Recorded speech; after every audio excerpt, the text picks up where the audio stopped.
Hey guys, this is Sarah from the Previa podcast. And as always, I have Miss Whitney. Hey. And we have a super special guest today. We're so excited. I know you guys know her, love her, Alex from Our Beautiful Surprise. Welcome. Thank you so much for having me. We're so excited. We're huge fans. I feel like once you start getting into this world of like motherhood and mental health and like being open and advocating, you kind of find like-minded people.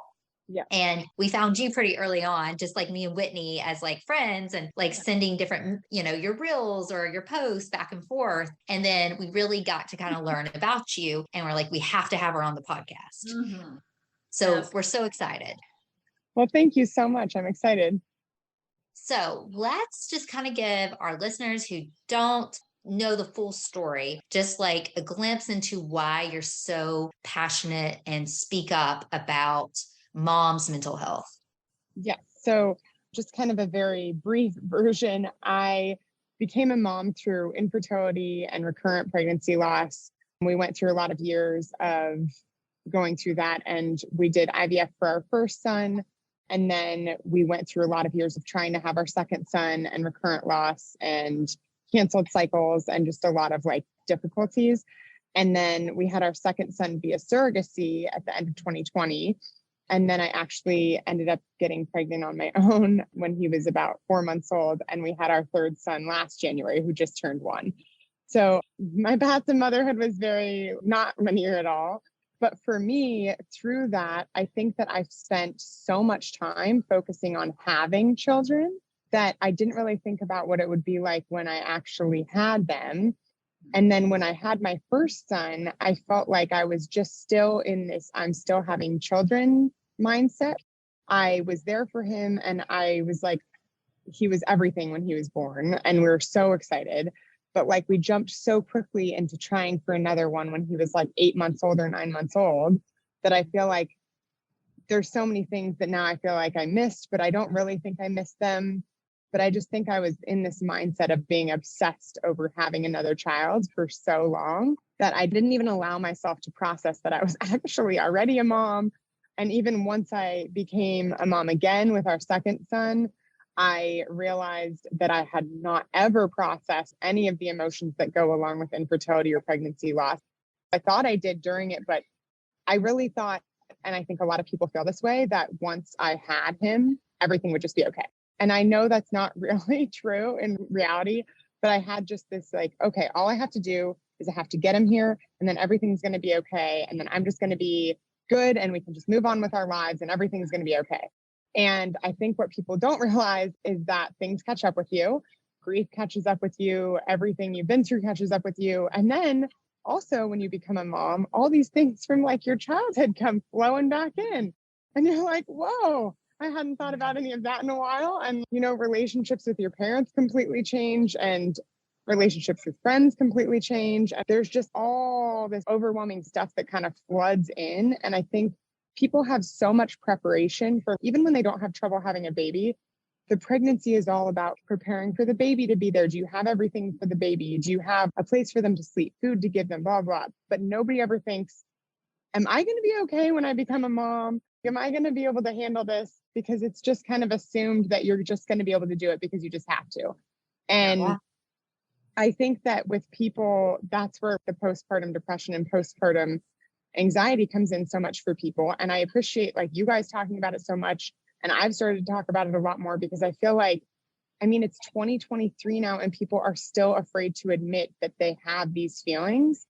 And I thought about this a lot because after I had my second son, I dealt with postpartum anxiety, but I didn't even know I was allowed to call it that because I didn't give birth to him. So it was kind of confusing. And then I think after I had my third son, I had done a lot of work on myself and started seeing a therapist and started really processing the grief, which really helped. But I was sitting in the hospital after I had my third son, and it had literally maybe been a few hours since I gave birth. And they handed me this form like, okay, you just have to kind of fill this out about mental health. And I'm like, my hormones are out of control. How can I possibly know how I feel right now? Yeah. And I just thought, like, I can't believe that's the only, I just don't think I was aware of it until I knew what to look for. But I didn't even remember filling that out for my first son. Nobody fills it out if you don't give birth. Like if you adopt or do surrogacy, they don't care about your mental health. They just figure you're going to be fine as a mom. And dads never get asked. Like no one cares about them.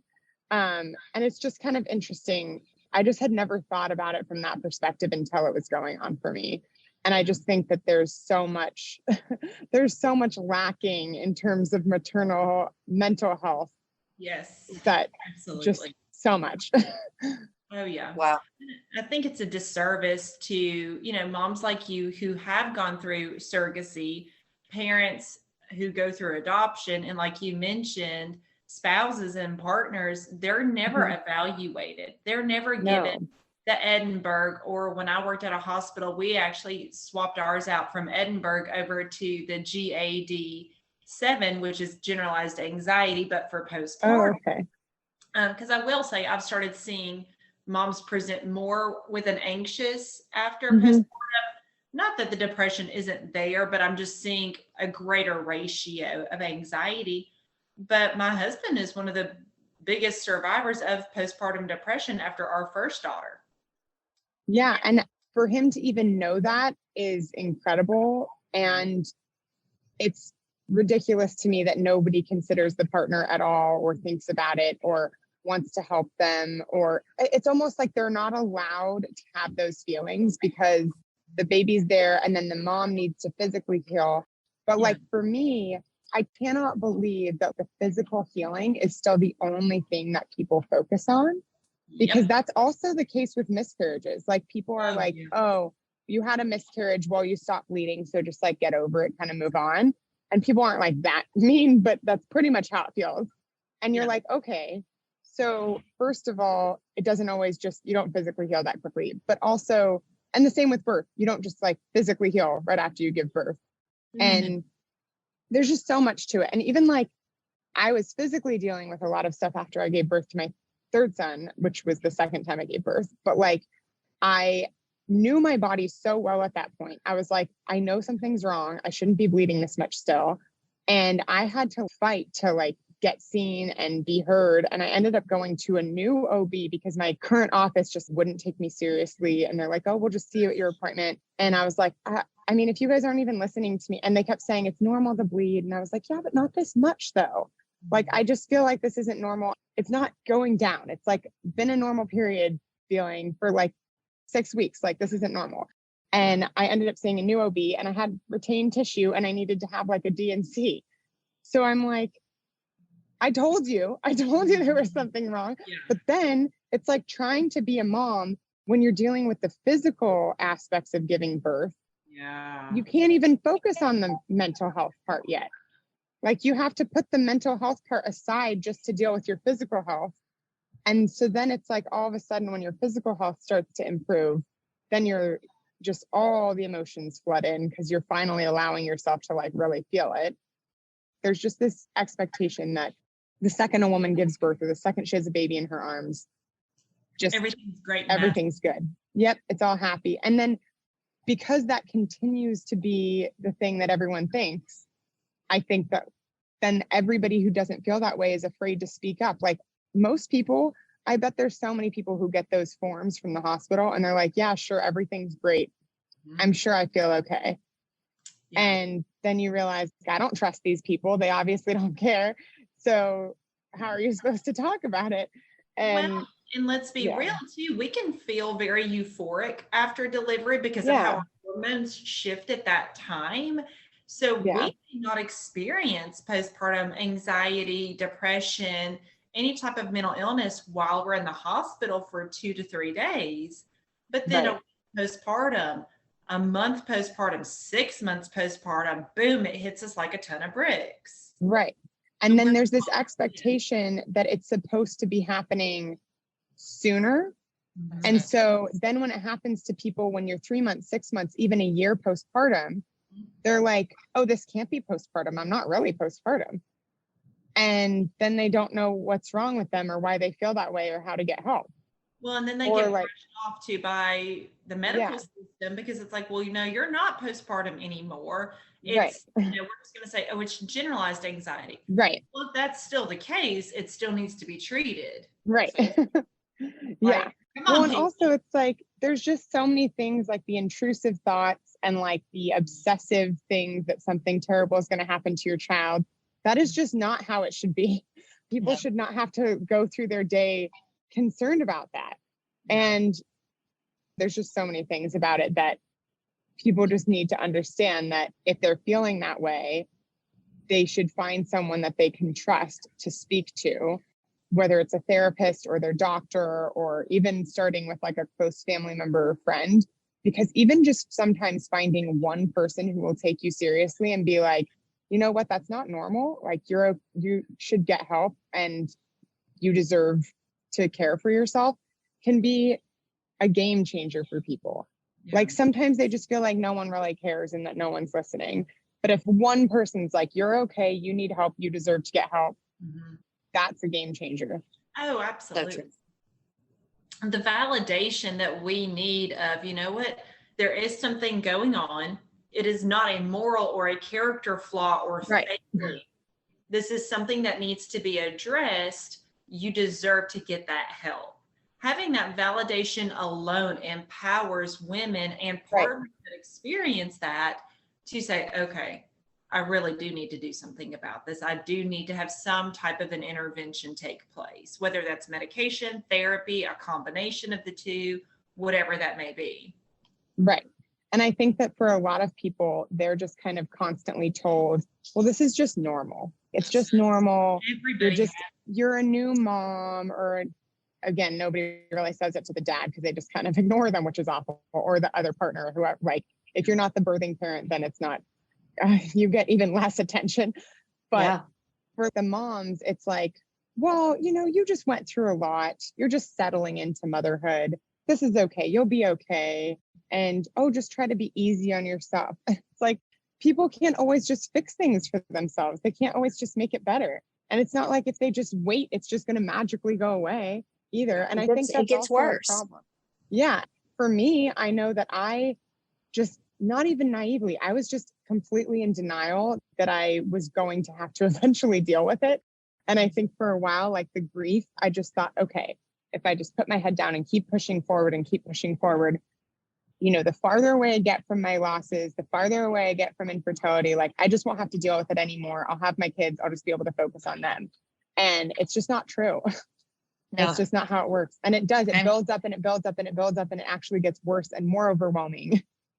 And I think very important things to point out too to our listeners, that thank you for just being so honest and transparent. It's like, you feel like we hear it a lot with our Previa moms, because Previa podcast was born out of Previa Alliance, which is our business model where we do start in the first trimester and we follow our women to 1 year after childbirth, loss is included. We're still there and we're screening and we're educating. We call us like what to expect for your, instead of like, my baby's a melon, we give you education of what's normal versus we needs help. So like, we go ahead and talk about intrusive thoughts. We go ahead and talk about like, no, you should not be fixated that your baby's going to die in your sleep. And that's the reason why you can't sleep. And don't let someone tell you that's okay. So that's our whole model. And then the podcast came out of, we had a lot of our women say, I want to talk about this. I want to share this with my friends. How can I share it? And we said, let's do the podcast for everybody. Because so many moms are going, me too. And like, they don't want to tell it to their partner. They don't want to tell it to their best friend, their sister, right? Because no one's ever shared it. And, but it doesn't mean they haven't experienced it. Or they're like, are you sure? Like, are you sure it was actually? It makes you feel crazy. Yeah. Right. And also people, and I'm sure you deal with this, people deal with depression and anxiety during pregnancy. Yes. And that's even less talked about. Oh, yeah. Yes. And I had so much anxiety during the pregnancy, even the one I wasn't carrying, but I felt like he was in the best place possible. So I felt safe with that. And that whole thing was just weird because I just felt like I couldn't even go there. Like I just had to get through it, which is probably why it all came crashing down when I had him. But then when I was pregnant with my third, it was like, I see all these people celebrating. And I remember being really happy the entire time I was pregnant with my first one. And then I'm like, I feel bad for my third son because I should be happier right now. And I was happy. I was also just terrified that something was going to happen to him. And I was just terrified that I wouldn't actually end up meeting him. Literally until he was crying in my arms, I was not comfortable or felt safe or felt like I felt like I couldn't fully accept that he was going to be there, even though I was fully attached. But I had also this detachment of, oh, like I was thinking about the other day and I'm seeing all these people having babies, buying all these things for their kids, getting ready, like getting matching outfits for the hospital. And I was like, I don't know if I can commit to that, because what if we can't wear our matching outfit? And those aren't things that I ever thought about with my first son because I hadn't experienced loss yet. It's like so heavy to be expecting a child that you want so badly and then not to be able to feel like you're enjoying the pregnancy. You feel like I'm missing out on something, like I should be enjoying this. And so the fact that you guys can offer that support to people throughout the pregnancy and recognize and give them tools to help them throughout the pregnancy and a year after pregnancy is amazing. And supporting people even if they don't bring the baby home, because that's a huge issue with companies and friends and people. They don't know what to do if there's no baby in the arms. So they just kind of back off and they're like, oh, well, they'll come to me if they need support, where actually they won't come to you if they need support. And it's an awkward conversation to have if someone's experienced a miscarriage or a stillbirth or a post-delivery death. It's an awkward conversation. Absolutely. Yeah. Let's spade a spade. But the moms that I have worked with would rather someone say, I am so sorry for your loss of baby, fill in the blank. Yeah. What food can I bring to you? When do you need me to bring a meal? Mm-hmm. Don't really leave it as an option. Just say, you tell me what you want, you tell me the day. I think every single mom I've talked to or seen that has experienced that also says that, like, say the baby's name if they have one, talk about them, bring them up. They want to talk about their baby. And I think, no. And I think that some people feel like you're saying, they feel uncomfortable. They don't really know what to say. And I get that. That doesn't mean that the person trying to give support is a bad person. Like, it's hard to know how to support someone through something like that. Like you said, just acknowledging that their baby existed at all, acknowledging that they had their baby, acknowledging that it was really hard and that you're there for them, and offering directly to do something. Like even sending them a gift card for food delivery, or dropping food off at their house if you know them, or not even asking, just telling, like, I'm going to get this for you. Here you go. Because I think also some of the biggest fears that people have that have gone through loss, they don't want to be that burden to people. They don't want to be the person that is constantly asking for help. And they don't want to be the person that has to constantly ask for things. So they kind of back off and stop. And I think that then that kind of encourages them that no one cares, when that's not actually true. It's just that the people around them don't know what to do. But it's kind of a vicious circle. And so I think that for people who, it's like, yes, it's awkward if you're the person that's supporting the person, but it's way harder for the person going through the loss. So if you can just get over that awkwardness and just help them, that will mean everything to that person. Well, and when you're in the depths or the trenches of grief, you feel like it's been a gut punch. It takes everything within you to get out of bed in the morning. You shouldn't expect that person to be strong for us. Right. We need to be the strength for them. Right. And to know that they're not always going to be the person, like, they can also be there for you in the future. Again, friendships have, like, it's not always both ways. Sometimes you're there for them. Sometimes they're there for you. Sometimes you're both there for each other. But to help them get back to the point where they feel like they can then still offer support and be there for other people, they just need everybody there for them for a while. And I felt like that so strongly especially after every loss, but like the first loss we had was just so shocking to me. Like, we had done IVF and I just could not believe that after everything we had gone through, over a year to get to the transfer, pregnancy test was positive, to then be like, it was not, like, gone so fast. And for me, like, it was a very early loss, but like it was still so hard because people didn't really know how to acknowledge it because I was like, barely pregnant. And I remember like the doctor saying, oh, well, technically that's called a chemical pregnancy. And I said, well, it's actually a loss to me though. So I don't really care what you call it. And I said, like, we were interviewing new doctors at that point, and the one we were interviewing to like potentially move to said that to me. And I was like, I think this is not going to be a good fit. Like, if you're trying to correct me on the terms I'm using when I'm talking about a baby I lost, this is not the time for that, And I felt like I could not be there for anyone else. I could not even be there for myself in that moment. And I felt bad for my husband because I felt like he had no one. And I felt bad for my son because I was like, I want to be a good mom, but now, and that's where like secondary infertility is confusing because you feel like so bad that you even want another baby because you're like, but you're enough. You're enough. And you're like grateful for your kid more than ever. But then you also feel so guilty for taking any time away from them for your grief or your loss or you're trying to have another one. And now at the other side of it, I see he's perfectly okay. He still always had me. He has me now still. I was not as distant from him as I really felt like I was. He always felt like I was there for him. And I think sometimes how you feel as a mom when you're going through that isn't necessarily how your child or the other people around you are seeing it. Yeah. Your view of how things are going might be skewed based on just how you're feeling in the moment about things.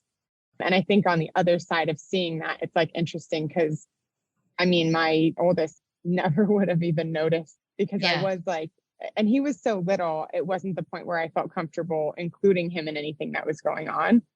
He was there with us, but it wasn't like we were talking to him about the losses because, I'm not putting that on a, 1-2-year-old. And it's everybody's decision for how they work with their families, but that's just what worked for us. But I feel like in hindsight, you see, okay, I really wasn't being a bad mom. I wasn't being bad. I just felt like it in the moment. And that added to the pressure and the anxiety and the grief because you feel like you're not only having a hard time, but you're also not even being a good mom. And that's, I think, also with postpartum anxiety or depression, there's this pressure of, I can't even get a handle on myself. I can't even take care of my kids. It's just so overwhelming to go through that and to not feel like the support that you need. That's everything you say is so true. And I say the one thing that really resonates with me is I've had 2 miscarriages. Our first pregnancy was a miscarriage. We lost her at 13 weeks. We had just announced on Facebook, literally the week I lost her. And the joy of the following pregnancies, like you said, I didn't have joy. I didn't want baby showers. I had them. I didn't want to. I checked out. Like you said, I remember walking into my oldest son's nursery before he was born, and he was a very high risk pregnancy. And I've had 2 traumatic births, and the reality of not making it with Will, me and him, was very high. And so I remember walking in his nursery and it was getting close to when I was supposed to go in the hospital admitted for it. And I thought, this will kill me if I have to come back to this house and I see his crib and I don't have him. And I almost told my husband and my parents at that time, take it down, like take everything down, because I don't know if I can see it. And I think people don't talk about that too. It's like, you don't want to buy things. You don't want to acknowledge it as, and I've talked to Whitney about this and we said in other episodes, it's like a self-protection mechanism. 100%. And you're protecting you and you feel like you're almost protecting this child, even though you want this child. And I've talked to several of my friends who've experienced losses in their next pregnancy. I don't think there's anybody who says you don't hold your breath when you go to hear the heartbeat, or you go to the bathroom, you don't look for blood, or a cramp, you don't go, this is happening again. And exactly. You say that. And like, I remember I expressed these things to some of my close friends and my husband, and they're just like, it's going to be okay. And I'm like, I know, but once you've lost a child, you know, that's a possibility. Well, and also when they're saying, you know, it's going to be okay, you're like, you don't know for sure. No, you don't. That it's going to be okay though. I feel like that wasn't comforting to me. I was like, but you can't guarantee I'm going to bring this baby home. And I'm terrified right now. When I was pregnant with my third, I had some like spotting and bleeding at like 6 weeks. And I just lost it. And I had experienced one of my losses around that point. It was like so traumatic because it was the same time of night that I had experienced like one of my losses. We were currently in the same house. We've since moved, but all of it was the same. It was like the same bathroom, the same everything. The whole environment was exactly the same. I felt the same. And I was like, this is it. It's happening again. It's happening. And my husband was obviously also very upset, and we were like panicked. When I had experienced my first loss, I did not have any support at the doctor's office that I was at that point. They were horrible. They were like, oh, well, we're just busy. If it's going to happen, it's going to happen. You can't really keep it from happening. Ooh. That made it even worse. They refused to see me. I never got an ultrasound after my first one. Yeah. They never ever saw me again after. Not to be like negative Nancy, worst case scenario, No. not to create an intrusive thought. What if that had been an ectopic pregnancy? So that's where I actually, when I moved to a new doctor, because I kept bleeding after that, he diagnosed me with Asherman syndrome like a month after, because I had so much scarring in my uterus because nothing had ever been, like no one ever checked anything out. And he was like, I can't believe this happened to you with an early loss. And I was like, well, maybe if someone listened to me and looked at me as it was happening. But I agree, like, what if it was an ectopic pregnancy? What if something else is happening? You're not even looking at me. And so that was a whole different thing, because it was just extra traumatic because of the lack of support I was getting. But then when I was pregnant with my third son and I was experiencing the fear and the like terrifying, this is going to be happening right now again, the doctor that I went to for him, because I still needed a lot of support hormonally and I was on blood thinners and stuff just because of my history of loss. So I was at a fertility doctor that I trusted and I really like. So she's like number one who I recommend. I called her office at 10 o'clock at night. She called me back in like 10 minutes and she was like, Alex, this can be okay. It does not have to be happening again. This baby can be okay. This does not mean you're losing it. You are going to come in. We open at 6 a.m. You will come in, see me, and I will show you that the baby is still there. Yeah. And I was like, okay. And I just feel like that calmed me down to have someone else be like, it can be okay. This does not have to be the end. Yeah. And reassurance, but also just validating you of, I have a concern. I need to be seen and picked out. Exactly. And then also with that, the next morning, I just remember going in and what you're talking about with fear of every single ultrasound, every single appointment. I went in and I was so terrified for the ultrasound because I was still kind of spotting, but then we couldn't hear it yet, but I could see the heart moving and I just lost it because I was like, it's actually okay. I'm going to cry now, but I was like, he's okay. He's there, and again, I didn't know what it was. I was just so relieved. But what's also interesting about that is what I loved about this office that I went to. And I feel like just finding a support system, even with that, is that they gave me choices. They said, if you want to come in for an ultrasound twice a week, you can if you want, or if you don't want to. And I said, I actually get really anxious with them, so I don't want to come in that much for ultrasound. It was like a trade-off. I wanted to see that the baby was okay, but I didn't want to deal with being terrified to see what's going on that often. But like they did weekly ultrasounds. I ended up having bi-weekly blood draws because my hormones, that's the other thing. My hormones kept dipping, like everything kept dropping. And then I kept having to add more hormones, which was probably part of the reason there was an issue with like loss in the past. But because they were monitoring it so closely, she kept adjusting my hormone levels to make sure that I was okay. And I was like, finally, I was convinced that that is the reason why we had him, because somebody was watching him closely for me and making sure my body was okay. But it's like, you don't trust your own body when you've had a loss. You don't believe that they're in the best place. And I thought I couldn't even carry our second son. Like, how am I going to do this? But then it was like strangely healing for me, because even though the pregnancy was really anxiety ridden, I felt like I finally got to be pregnant again. I got to experience that. I realized that I'm really grateful that we have our 3 kids. I don't want to be pregnant again. Like, I did not enjoy it the second time. And it kind of like helped me close the chapter of we're done with kids, because we're never going to do surrogacy again. We're not going to do like adoption. That's just not for our family. And we have our 3 boys, and I'm so grateful that we have them. And I got to be pregnant twice. And I think I would have always wondered, like, and people can close the chapter without experiencing it, but like, I just didn't know how to get over not being pregnant again when I was really angry that I didn't get to carry my second son. But then when I got to carry my third and it wasn't like everything I'd built it up to be, yes. I was like, okay, this is not as like magical. And yeah, it was so much scarier than I thought it would be, that I was like, okay, this is good. I have him now. Finally, I can't go through that anxiety and like worry for 9 more months again. You know, again, like you would for another baby, but I'm done for sure. And I'm grateful that I know that. And I'm grateful that we can move on. And I feel like I now get to enjoy the milestones, knowing that this is the last time a baby's going to do this in our house.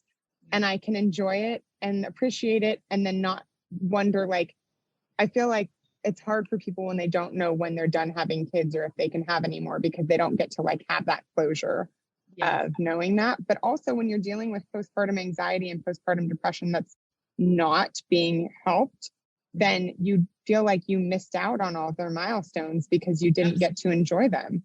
Yeah. When you're drowning in anxiety and depression and intrusive thoughts and panic, it's hard to savor the moments. It's hard to savor when we're sleep deprived. Yes. Really hard to do that when your baby is up for the 5th time in the night because of an ear infection or colic or whatever it may be. And I think with that, it's like finding support in whatever way you need. Mm-hmm. And for me, I had a horrible time breastfeeding my first son. It was just a really bad experience physically. Like I had the milk supply, which is why everyone was like, oh, you're so lucky you have the milk and you should just keep pushing. And it was like, I had so many infections and pain and anxiety with it and sleep and everything. But then when we formula fed our second son, because he was born via surrogacy, I was like, oh, this is a lot better for our family. And so then I made the choice to formula feed my third son. And I had to convince all the doctors and nurses that, like, yes, I don't want to breastfeed. That was my choice though. And I feel like that's where, for me, I figured out that breastfeeding was a huge trigger for my mental health and I could not do it again. Same. 10%, I feel that. So I never actually breastfed either of my daughters. I formula fed from the get-go. Now, a little background on me is I worked in labor and delivery for 9 years. And so, I mean, and I worked in the same office as lactation. So I knew all the things. I had all the friends. I had the sources for breastfeeding, but truly the thought of it made my anxiety go through the roof immediately. In my head, I'm like, how do I know if they're eating enough? What if I get mastitis? What if we have a lip tie? What if we have a tongue tie? What if? And then I thought, you know what? I don't have to go through this. Right. I have to put this on myself. And so we did choose to formula feed. I will say when my oldest was born, and I had a great OB, I had a great delivery nurse, loved her. But one of the, I guess, assistant nurses, maybe one of the NICU nurses that was there, handed her to me and she was like, okay, well, let's initiate breastfeeding. I said, oh no, we're formula feeding, which is fine if that's what they say at the gate. Like that did not bother me at all. But then she goes, oh, are you supplementing? And I was like, no, just the bottle, just the formula feeding. And you could see this look on her face of, huh? And then the second daughter, mind you, same hospital, same doctor, actually same L&D nurse. Praise the Lord for that. That was right there. When they said, oh, okay, are you going to breastfeed while you do skin to skin? And I said, no, we're actually going to do formula feed. And they said, okay. And it was nothing. Right. And well, I think that was huge just to not have that in perceived judgment. Right. And I think a lot of women though, like I felt so much pressure to breastfeed with my first. I really didn't even think it was I knew there was an option not to do it, but I didn't. But you don't feel like it. You don't feel like it. And then I got something called an abscess, which is like, oh god, like drained. And so for the first 3 months of my son's life, from the time he was about 2 or 3 weeks old till 3 months, I went every single week to a breast surgeon to have it drained. And then they put me on a medication, and then I had an allergic reaction and broke out and needed like steroids. And I didn't realize I was like allergic to that class of medications until then, of course. And it was just horrible. Like the whole thing was so bad. I didn't feel like I was bonding with him. I didn't feel like there was anything. I was like a totally crazy person in the middle of the night. I just didn't feel good. Right. Yeah. And everyone around me, I mean, my husband was supportive of whatever I wanted to do, but it seemed like everybody else was just like, oh, just keep pushing through, just keep pushing through. And my breast surgeon that was doing stuff was like, you know, you are so strong for keeping doing this. So many women would have given up by now. And having someone say that to you is like, so I'm a failure if I stop breastfeeding then. Yeah. You're like, also, so what are you saying? I don't matter at all. Who cares about me? Yeah. Like I'm in pain. I am dealing with anxiety. I have so much going on. And like, I never got diagnosed with any sort of postpartum, but my anxiety was so high with my first that I would not doubt that I had postpartum anxiety with him as well, because it felt similar to what then happened with my second. But like, I was just so like, okay, I just got to do what the baby needs, got to do what the baby needs. And then with my second and third, it's like funny because we track their weight and stuff on an app. They're growing and thriving at the same pace as my first son on formula. Like they are just as healthy. They are just as good. And I feel like I'm a better mom. I'm happier. I'm more relaxed. Yes. My husband and I actually got to share the responsibilities of feeding from the very beginning. You know, no matter how it is, no matter how you need support, no matter how you need to like take care of yourself, whether it's like you do want to breastfeed or formula feed, or whether you want to get a support system or whatever, there's always a way to figure it out. And I feel like people in your program, like thinking about it before they like have the baby is important. And I actually am launching a program called Embrace Your Motherhood. Yes. Thank you for mentioning that. We wanted to bring that up so we all know what this is about. Yeah. So I've been, so basically it's like one-on-one coaching for moms. So I have like 2 programs. One's Embracing Your Pregnancy. And so the idea is that it's a shorter program, like 6 weeks. And so that they can do it even if it's middle or towards the end of their pregnancy, they don't feel like rushed. And it can be longer, but the idea is that it's like, you can do it even if you are further along, or for people who just found out they're having a baby through adoption or something. And so the idea is that the Embracing the Pregnancy can be for people going through surrogacy or adoption, or they're pregnant themselves. And then the Embracing Your Motherhood is for after, but it doesn't have to be right when you give birth. It could be if you have a 10-year-old, you know, it can be whenever, if you still feel like you need help. And so the idea is that I want to help moms have less guilt and anxiety and have more joy, and work through acknowledging the grief, acknowledging things, and even thinking about things like, I don't really like going to the park and talking to the other moms because I feel like I don't relate to them. Okay, let's talk about how to acknowledge that, and that like you probably have more in common with them than you think. And, you know, things like that, just kind of working through that. And so for the past few years, I've had, and I will continue to do it, my Instagram page, Our Beautiful Surprise, where I focus on supporting people going through infertility and pregnancy loss, and now more also like motherhood after loss. But I think now, being in the point where I am, being in motherhood after infertility, after loss, I feel there's this huge lack of support for people specifically who have gone through infertility and pregnancy loss and become parents through different ways. And so that's where I want to be able to not just help people like in a broader scale of just like seeing a post, but on a more one-on-one individual basis where you can really get into everything that's going on. So that's going to be so impactful. Do you think you have a great following, and do you think people have just found you because they're like, yes, she says it when I'm thinking, yes, like, or what do you think has drawn your community like so impactfully? I'm seriously like so blown away and grateful for the community, because when I started my page, I started it literally as just like a desperate attempt to find people who felt like me and to just connect with other people. And I feel like a lot of what I was seeing about going through hard times, regardless of what that is, was kind of toxic positivity of like, well, it'll be okay, all in good time. Things will work out for the best. Just give it time, whatever, whatever. And for me, I felt like I wanted to create a space for people that I'm not negative, but I'm realistic about things. And I want to show people like, yes, this is how I feel. And it's okay to feel that way. It's okay for you to not be having a good day. It's okay for it to be a really difficult time right now. It's okay to just need to sit in your sadness and sit in your grief and not want to fix it right now. And I Feel feel the like, feels, as Whitney says, feel the yes, feels. Feel yes, your feels. yes. And I feel like even just acknowledging that there's not a negative way to feel, you know? And I think a lot of us were brought up in the idea that anger, sadness, that's negative. Like you don't want to feel that. And that it's good to be happy and positive and smile all the time.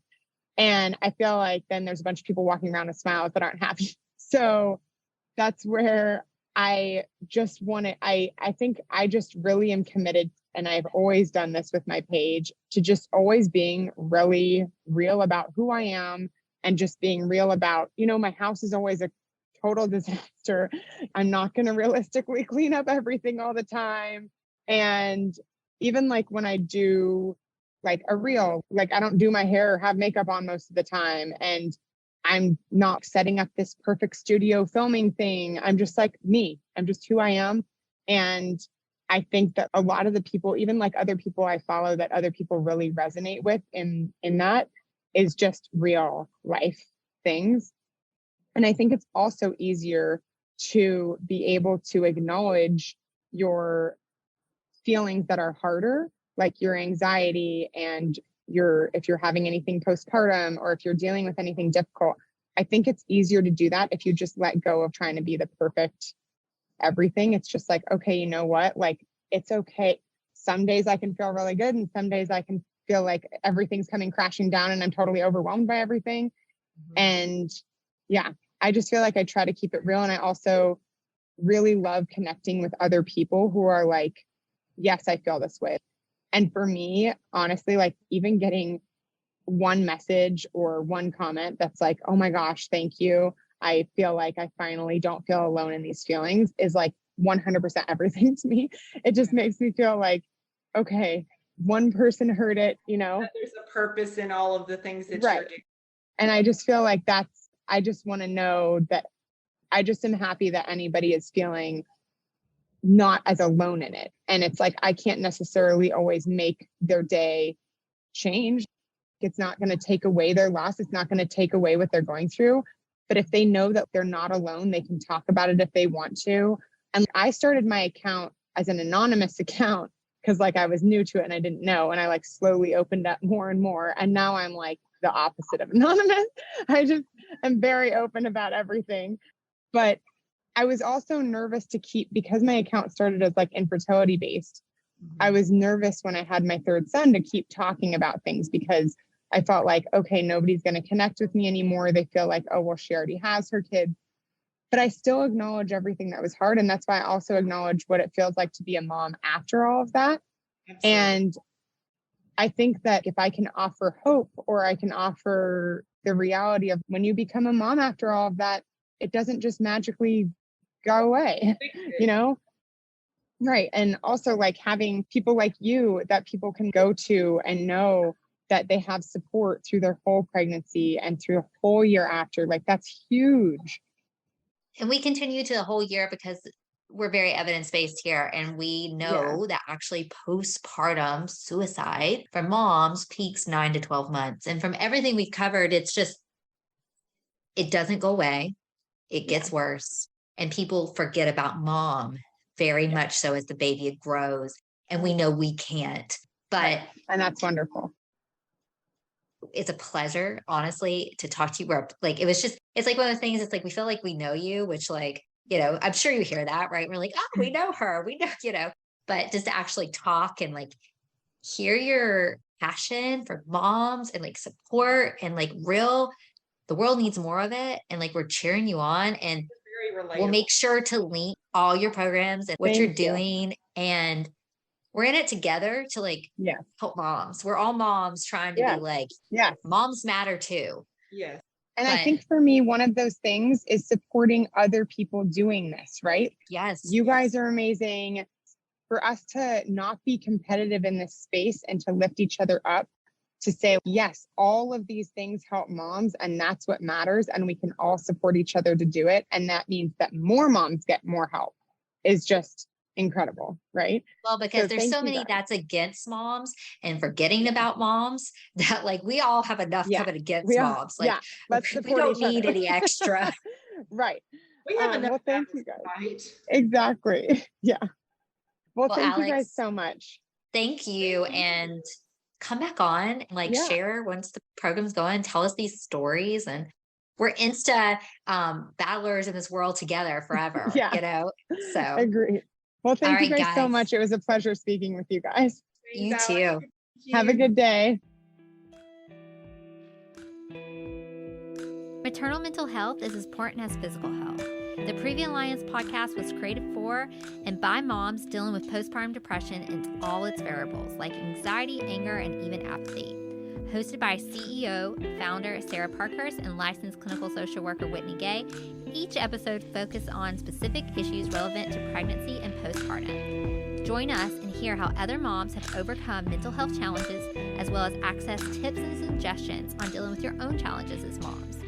You can also browse our podcast library and listen to previous episodes at any time. Please know you're not alone on this journey. We're here to help.